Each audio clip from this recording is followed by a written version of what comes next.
Hello everyone.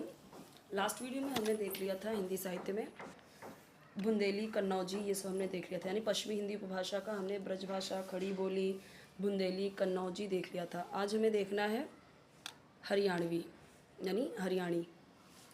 इसका मूल संबंध हरियाणा राज्य से है, नाम से ही पता चल रहा है। ग्रियर्सन ने इसे बांगरू कहा। धीरेन्द्र वर्मा ने हरियाणवी को स्वतंत्र बोली नहीं मानकर खड़ी बोली का ही एक रूप माना है। ठीक है, यानी इन्होंने क्या बोला है कि ये कोई स्वतंत्र बोली नहीं है, इवन क्या है, ये खड़ी बोली का ही एक रूप माना है। ठीक है, हरियाणवी कई बोलियों से घिरी हुई है। कई सारी बोलियां इसमें है, जैसे खड़ी बोली, अहिरवाटी तथा मारवाड़ी शामिल है। अहिरवाटी ऐसे समझ सकते हो कि यहाँ पे जाट ज़्यादा हैं, तो जाट यानी अगर हम देखें तो उन्हें अहिर भी बोला जाता है, तो उसे अहिरवाटी आप बोल सकते हैं। प्लस इसमें मारवाड़ी भी शामिल है। ठीक है, आप देखोगे तो उनका जो पहनावा होता है ना, वो हरियाणवी और राजस्थानी का ना काफ़ी कुछ चीज़ें उनका जो होता है ना मिलता जुलता है, तो उनकी भाषा भी मिलती जुलती है। हरियाणी को पंजाबी से प्रभावित भी माना जाता है।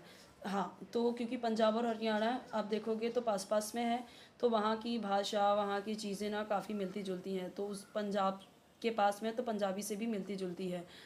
हरियाणा और उसके आसपास के क्षेत्रों में जाटों का बाहुल्य है, इसलिए हरियाणी को जाटू भाषा भी कहते हैं।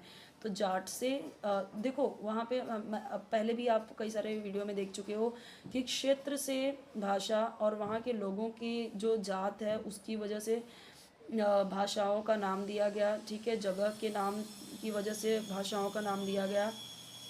ठीक है, हरियाणी में लोक साहित्य पर्याप्त मात्रा में है, किंतु लिखित साहित्य अपेक्षाकृत कम है। लोक साहित्य बहुत है, ठीक है, लेकिन अगर आप देखोगे लिखा हुआ वो कम ही है। अब आते हैं दक्षिणी पे। दक्षिणी हिंदी की वह शैली है जो दक्षिण भारत में विकसित हुई, दक्षिण कहलाई। सन 1327 ईस्वी में दिल्ली के सुल्तान मोहम्मद बिन तुगलक द्वारा राजधानी को दिल्ली से लगभग 1400 किलोमीटर दूर दक्षिण में दौलताबाद ले जाने का फरमान जारी किया गया।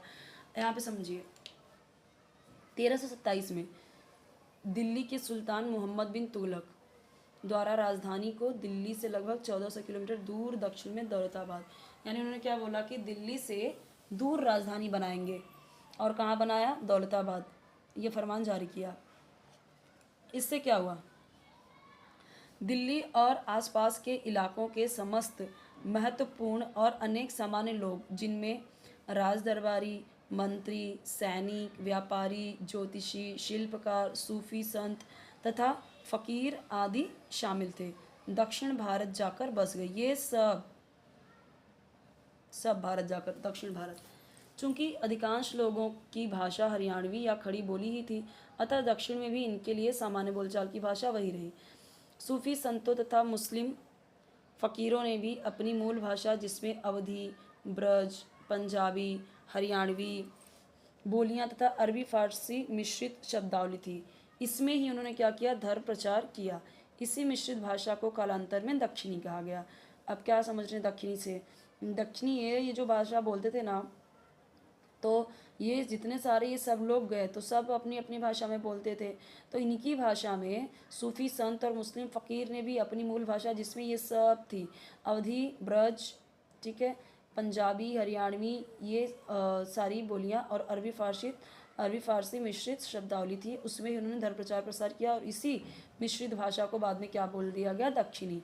दक्षिणी का संबंध दक्कन से है। दक्कन यानी डेक्कन जो हम बोलते हैं, वही दक्कन, दक्षिणी। दक्कन नर्मदा के पार का क्षेत्र था। डेक्कन अभी आप देखोगे अगर आप मैप में देखोगे तो नर्मदा के पार का क्षेत्र है, जिसमें अब डेक्कन में क्या क्या आ जाता है? महाराष्ट्र, आंध्र प्रदेश, तेलंगाना, कर्नाटक के कुछ हिस्से आते थे। इसी को उत्तर भारत के लोगों ने दक्षिण कहा तथा इस भूभाग में बोली जाने वाली मिश्रित हिंदी दक्षिणी कहलाई। यह मूलतः हिंदी का ही एक पूर्व रूप है। ठीक है, हिंदी का एक पूर्व रूप है। और जो डेक्कन वाला पार्ट है, जो नर्मदा के उस पार है, डेक्कन वाले पार्ट में यानी दक्कन या डेक्कन में ये सब आते हैं, महाराष्ट्र, आंध्र प्रदेश, तेलंगाना, कर्नाटक। ठीक है, कर्नाटक के कुछ हिस्से आते थे।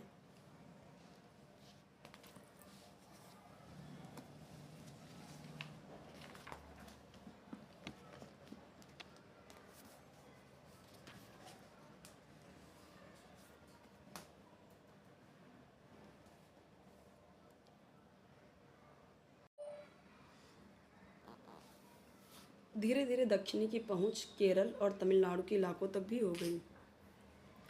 वही भाषा।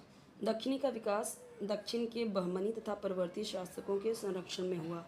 बहमनी शासकों में तो दक्षिणी को राजभाषा के पद पर सुशोभित किया गया, ठीक है, यानी कि दक्षिणी को ना राजभाषा बोल दिया गया। मध्यकाल में दक्षिण के दो राजवंशों आदिल शाही और कुतुब शाही टाइम पीरियड दिया गया है में अनेक प्रतिष्ठित कवि हुए।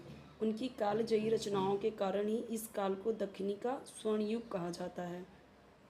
यानी कि इस टाइम पे ना प्रतिष्ठित कवि हुए जो, तो उन्होंने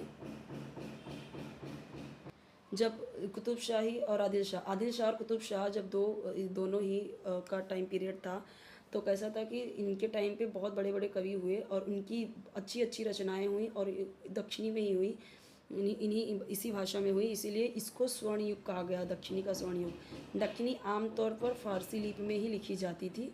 दक्षिणी हिंदी के अन्य नाम हैं दक्कनी, क्योंकि दक्कन में इसलिए दक्कनी, दहलवी, हिंदवी, गुजरी, ये सब उसका नाम है।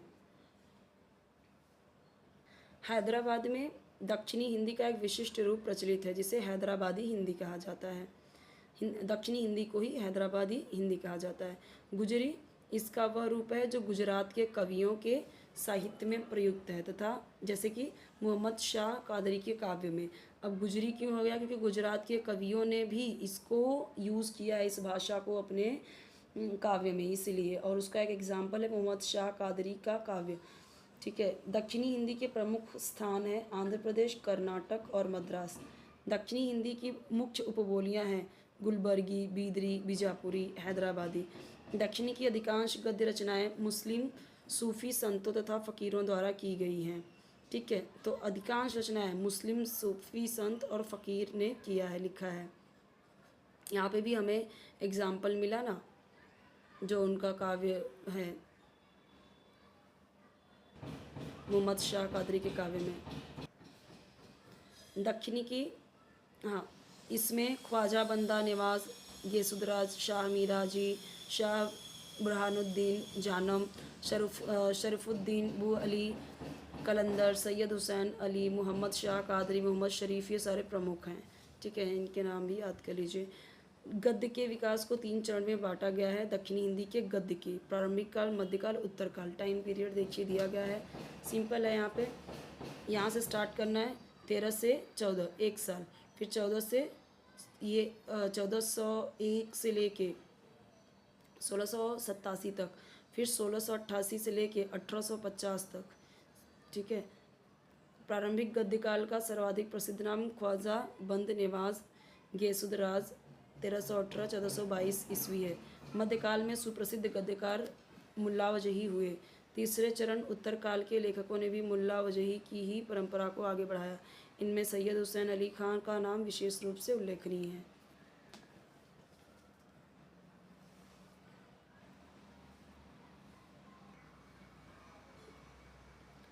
शरफुद्दीन बू अली कलंदर दक्षिणी का एक बड़ा नाम है। दक्षिणी में गज़ल रचनाएं भी मिलते हैं।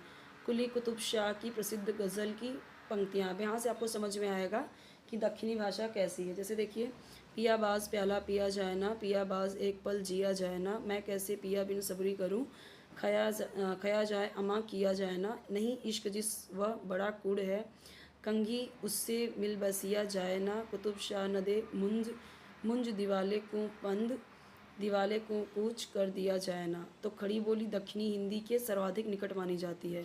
अब जैसे किया जाए ना, दिया जाए ना, तो ये सब तो आप देखोगे, जिया जाए ना, इस तरीके की जो ऐसे गाने तो हमें भी सुनने को मिलते हैं ना, तो खड़ी बोली से काफ़ी निकट मानी जाती है, ठीक है।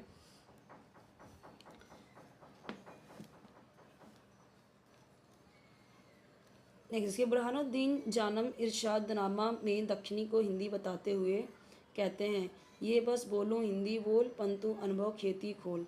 कालांतर में दक्षिणी पर उर्दू हावी हो गई और इसकी अपनी विशेषता धीरे धीरे लुप्त हो गई। यानी इस पर क्या हो गया, वैसे भी ये किस में लिखा जाता था, किस लिपि में लिखा जाता था, हमने अभी पढ़ा, ठीक है।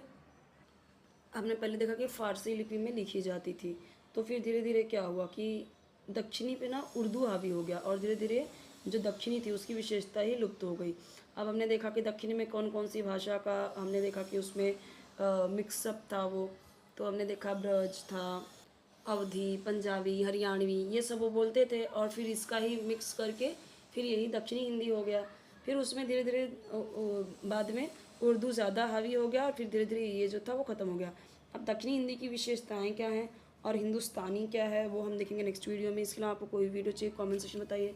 चैनल जरूर सब्सक्राइब कीजिए, वीडियो लाइक कीजिए, फ्रेंड्स के साथ शेयर कीजिए, अपने बेल आइकन जरूर प्रेस कीजिए ताकि जब भी न्यू वीडियो अपलोड करूँ तो आपको उसका नोटिफिकेशन ईजिली मिल जाए, आप उसे देख पाओ। वीडियो पूरा देखिए, स्किप ना करें उसे, ठीक है। बिना डाउनलोड करे देखेंगे तो इससे चैनल को आप सपोर्ट कर पाएंगे। जो हमेशा आपसे हम्बल रिक्वेस्ट रहती है कि आप चैनल को सपोर्ट ज़रूर करें। कमेंट ज़रूर कीजिए आप कि आपको वीडियो कैसा लग रहा है, किस तरीके से आपको वीडियो चाहिए, आप कमेंट में बताएंगे तो ज़्यादा समझ में आएगा मुझे। अगर आपके लिए हेल्पफुल हो रहा है तो मुझे भी पता चलना चाहिए कि आपके लिए हेल्पफुल है, तो मुझे भी अच्छा लगेगा।